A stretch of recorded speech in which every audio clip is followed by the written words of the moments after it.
The content you are about to listen to includes graphic descriptions of injury, death, and suicide. Please use discretion if these are topics you find triggering.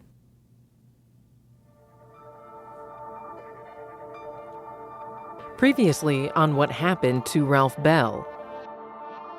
For most people, that would be the end of the story. The family would be preparing for a funeral and to say their final goodbyes. But in Ralph Bell's case, things were not that simple. For Ralph's family, the investigation into his death came with questions about how the police approached the case. Ralph's family felt unsettled by the way his disappearance was investigated, and even more unsettled by what the Ramsey County medical examiner determined: a suicide. That Ralph Bell took his own life. But did the evidence seem to tell a different story? This is what happened to Ralph Bell. When I started looking into Ralph Bell's case, one of my major concerns was, what role did the police departments and investigators play in the timeline from his disappearance to his death? Or, to be more specific, what responsibility, if any, did they have in the way Ralph's timeline played out? Now, before I begin, I want to be clear. I reached out to all of the police departments and state agencies involved in the Ralph Bell investigation. We reached out repeatedly, and almost universally, we either were directed to voicemail. Well, what I can do is I can put you through to my supervisor's voicemail. She is not here today, and she can get back to you with those steps. Let me transfer to our investigative sergeant. Hang on.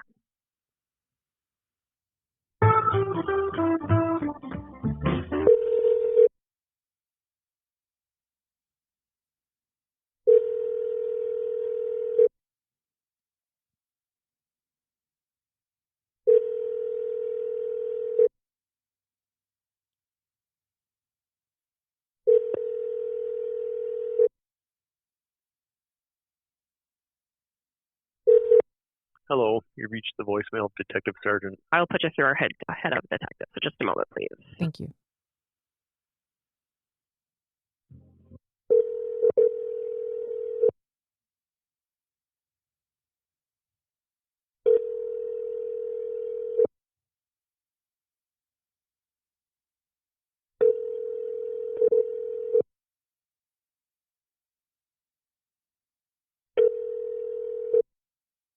I was wondering if you have a public information officer I can speak with. He is not in today. Or we were questioned about our interest in speaking with someone connected to the investigation. Ultimately, no one from the Stillwater Police Department, the Roseville Police Department, the Ramsey County Coroner's Office, or any agencies involved in the Ralph Bell investigation would speak with me. The information we used to provide the framework for this series was obtained through a FOIA request, FOIA standing for Freedom of Information Act. Ralph Bell's body was discovered in March of 2019. Nearly 4 months after his disappearance in December of 2018, his body was found within 1 mile of where his vehicle was abandoned. The Ramsey County Medical Examiner's Office performed an autopsy, and the medical examiner made a final determination that Ralph Bell died from suicide. Among the injuries noted in the report, a few key details stood out. Ralph's body had multiple sharp force injuries. These injuries included 3 stab wounds to the upper chest, 1 stab wound to his abdomen, and according to a report by the Ramsey County Coroner's Office, there were also multiple superficial cuts to his neck and both the right and left wrists. But these details about his injuries actually created more questions than they provided answers for his family. I mean, how could someone self-inflict those kinds of wounds? In fact, having this information laid out in a report did very little to convince the family that Ralph Bell took his own life. His girlfriend, Kayla, said something just didn't add up. The medical examiner determined that based on the injuries, they believe that Ralph committed suicide. Did you believe that? Nope, I was all the way against it. And then with it dragging on, but then I got to thinking about it again, and he would never leave his kids. So no, I don't think he did. I don't think his investigation was done properly. I don't think that his medical exam or his autopsy was done correctly. I think that they failed him completely. And I still have questions myself. What are some of the questions that you still have? What really happened to him?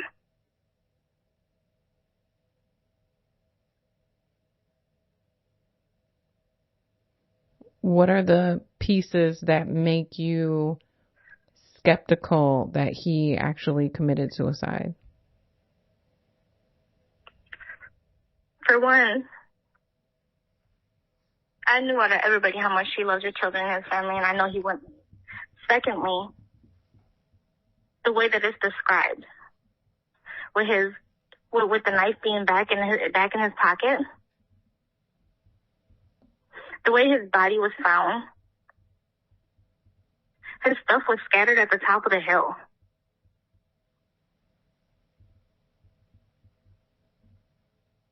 That doesn't sound like suicide. His jacket was zippered and off inside out, as if someone pulled it off. One of his boots were off, and he has multiple marks on him that I don't think somebody can survive. And I know RJ wouldn't do that to himself. He wouldn't. He wouldn't.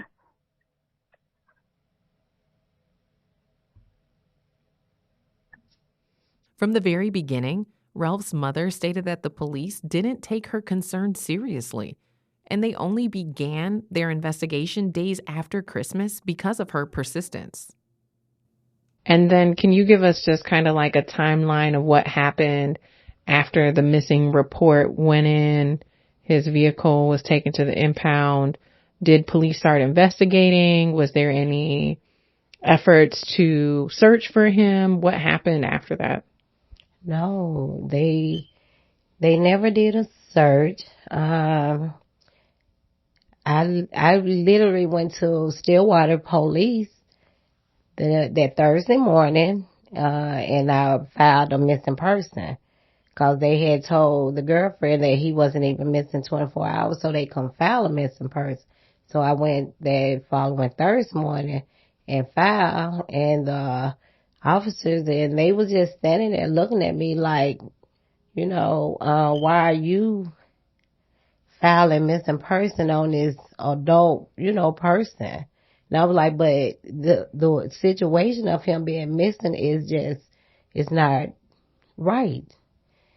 And it was just, they never searched for him. I don't think that they was really interested in his story. What makes you say that? Just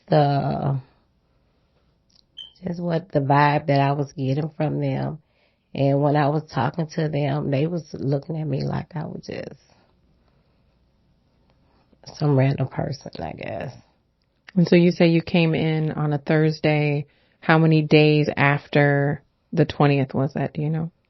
They literally waited till December 26th, the day after Christmas, before they even started investigating a missing person for him.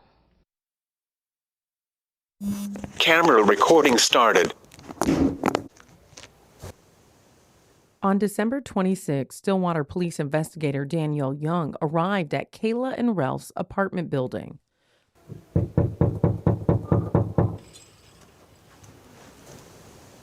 Investigator Young spoke to their neighbors. Hey, how's it going, man? Good, you? Good. Say, we are investigating this dude in the building that kind of disappeared. Yeah. Did you have some information about that? I just seen him when I came home that night. The 20th, I was coming home from the bowling alley. Okay. I happened to just pass him on the side of the street. And I So recognized were you him from walking? here. I was walking. You were walking. Okay. So what time was this? About 10:30. This is Thursday night. Correct. If true, this person saw Ralph in Stillwater just 30 minutes after he reportedly left the apartment by car.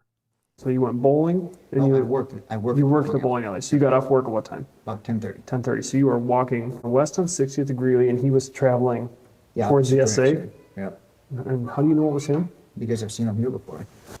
This conversation lasted about 5 minutes. Okay. Hey man, thanks. I really appreciate the No help. problem, Okay. guys. We'll give you a shout if we have anything else. All right, sounds good, guys. Thank you.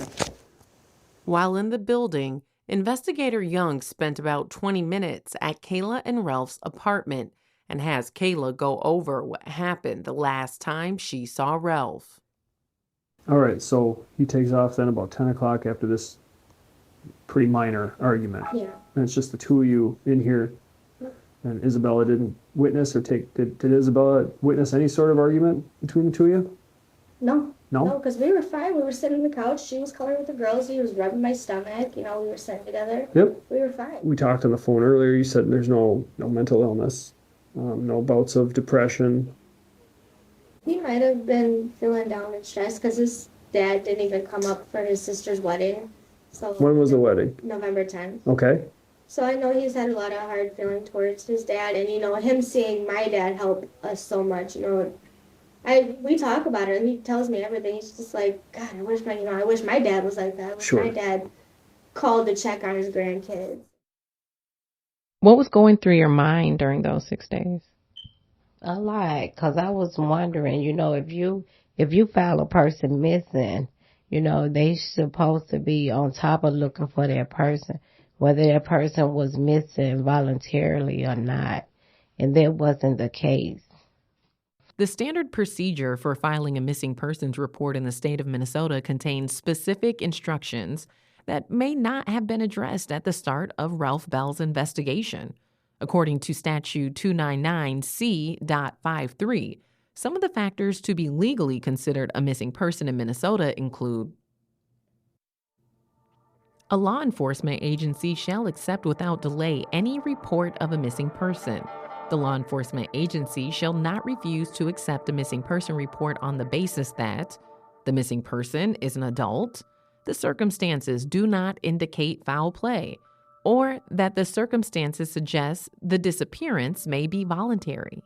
So according to this, when Korea and Kayla went to the police, an investigation likely could have been opened immediately. Even further in the statute text, it reads, upon receiving a report of a person believed to be missing, a law enforcement agency shall conduct a preliminary investigation to determine whether the person is missing, and, if missing, whether the person is endangered. Now, a key term here is endangered. Much of what determines if an investigation is opened is the information that the law enforcement agency has on hand when a person is reported missing. Again, Ralph's car was found with the keys in the ignition. The engine was running. The door was left open. No one was inside or near the vehicle. And it was late at night. Ralph's family, based on their experience with him, immediately thought he was in danger. But the police department, based on their experiences of cases involving Black men, didn't agree. The decision to investigate seemingly goes from following procedure to a subjective opinion. Ultimately, the delayed action from police kept one important procedure from taking effect, as outlined in the statute. If the person is initially determined to be missing and endangered, the agency shall immediately consult the Bureau of Criminal Apprehension during the preliminary investigation, in recognition of the fact that the first 2 hours are critical. The first 2 hours are critical. The Stillwater Police Department waited 6 days. As the missing persons investigation began, Ralph's family worked on their own to find answers. They shared with us several times that they felt like police weren't invested in finding Ralph. In fact, they felt that the police were insinuating that Ralph may have chosen to leave his family.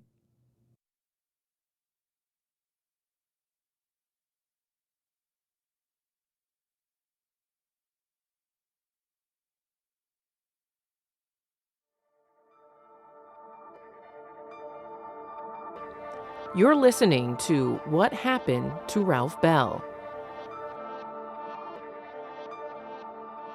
I was getting frustrated. I mean, I was worried, and I mean, those was hard times to go 3 months and not knowing anything. You know, I was study calling the detectives, and they still had no leads. They said they searched here. They had drones, and myself, personally, me and my family, we was out every weekend, and we was out searching. Ralph's sister, Isabella, had feelings about the investigation that were similar to their mother's. They just, I really believe they just didn't take it serious. And even the medical examiner, even if, like I told them, if he did this to himself, that's something that our family have to accept. That's something we have to accept. But at the same time, when we would call in the police and asking them to help us and locate, they didn't take it serious because they he's grown. But even the medical examiner said if they would have hopped on it, they probably could have found him, or, something could have been saved. So I just think they didn't take it serious. Korea was determined to find Ralph, but she was frustrated by what she saw as a lack of interest from the detectives working on the case. And prior to his body being discovered, she was losing hope that Ralph would be found alive. We was putting out flyers, we had posters, and the detective at Stillwater, he had the audacity to ask me, what were we looking for when we out there searching? And I told him, I was like, I am looking for my son Ralph, who been missing for months now. And he said that to you when you were at the precinct, or? Yes. And you went down there to, what can you explain to us what you were there for? Well, he called me there because he said that they was done searching, because they did all they can do is searching at that time, and the weather was bad, and they say if his body is in inner bodies of waters or anything, it'll be like spring before his body, afloats or whatever. But I told him that, you can stop searching, but I won't. And it said that his body was found less than 1.5 miles from where his car was found abandoned. And they never once searched that area. So within 30 days, or within less than 30 days, the detective called and said, can you please come in? You go down to the precinct, and they said, we're not continuing to search for him anymore. Yeah. They said they had did all the search they can, and they didn't come up with anything. So at this time, there wasn't even a confirmation that he was deceased at this point. Was there ever any part of you that was hopeful that, maybe he was still alive, or did you know already that something bad happened and he wasn't here anymore? I did. That's why I was just searching for his body, because I wanted to lay his body on, because I knew there was no way he was going to be around for 3 months and not contact us. Ralph's uncle, Lucius Taylor, felt like the police had made up their mind about the case and weren't open to any other possibilities outside of the medical examiner's conclusion. The thing that stands out to me a lot is that this was classified as a suicide. And when you look at the injuries and where the knife was found, I feel like it just raises so many questions for me. And I, obviously didn't know Ralph, but just from the outside looking in and looking at the evidence that's there, Did you guys ever confront the police department or investigators about that? Like, was there ever any direct response from them about some of these inconsistencies? We had some meetings with them, a couple of meetings. My sister had more meetings with them than I did because I worked a lot. But from my understanding is that was the conclusion that they wanted to go with, and they stuck to that. That the finding was a suicide. Do you remember when you did meet with investigators? Could you describe their demeanor, their attitude? Like, were they courteous? Were they kind? Were they patient and understanding? Were they short? Were they disrespectful? Could you just paint a picture of what that interaction was like with them? What was, some of their... Well, they appeared to be kind and courteous and open to suggestions and stuff. But when it came down to the actual information and stuff like that, it seemed like something was either withheld or taken out of the whole picture. Their demeanor was welcoming, but the whole thing seemed like something that had been how do you say put together, if you will. So it wasn't. It didn't seem. It seemed out of picture. Once Ralph's body was found, everyone's attention turned to looking at what caused his death. The Ramsey County Medical Examiner's report outlined some unusual specifics. Ralph had one shoe removed. His wallet and its contents were scattered on the ground near him, but not the knife that police say he used to stab himself. The knife wasn't on the ground. The knife was found in the pocket of his jacket. During the time Ralph was missing and after, the family tried to pursue several avenues to get clarity on what happened to Ralph. Who were some of the people who came with to help you look for him? I had my brother. I had my husband. My husband supported me. My brother, his wife, my daughter, my son, my sister, my brother, wife, family. I mean, it was a lot of family.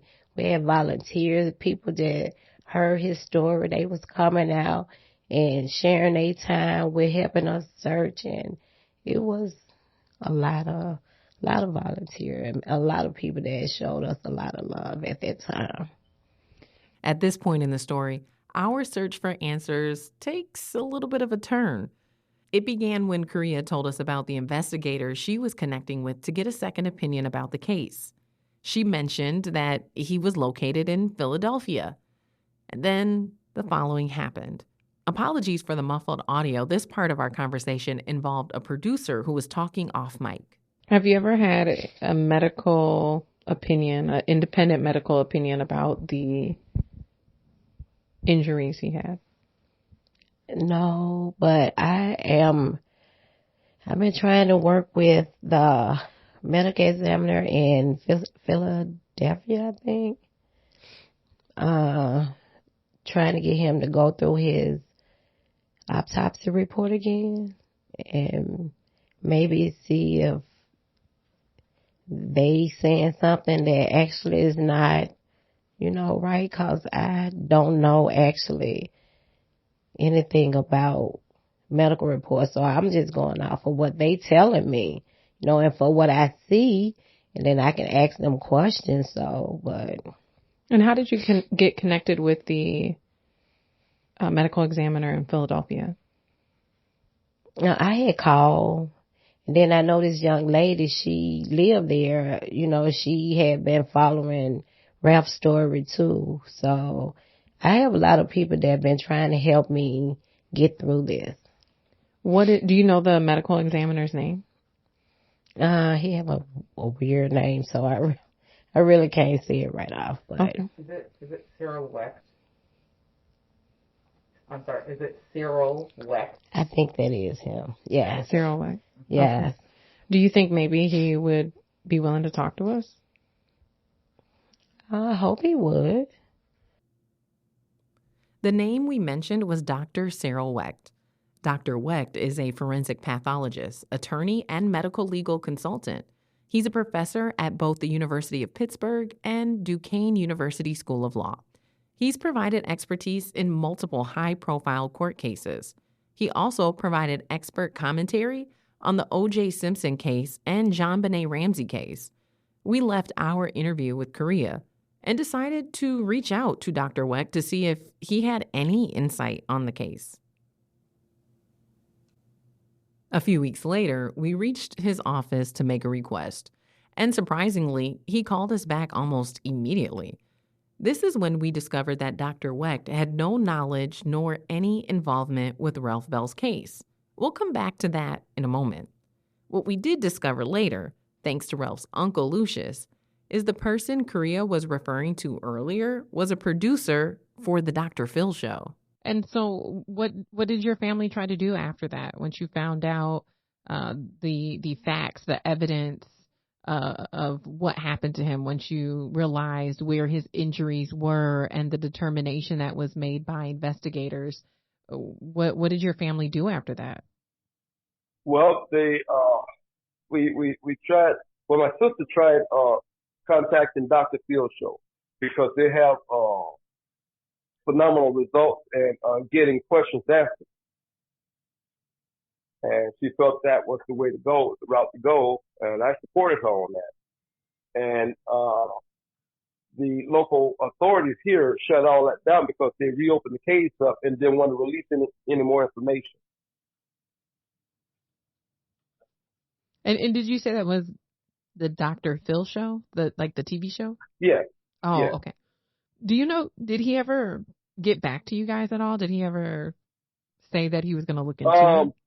Well, once they was very interested in the beginning, but once they tried to get information from the local authorities and stuff, they shut them down because they told them that the case was still being looked at. It was still an investigation case. It was still open.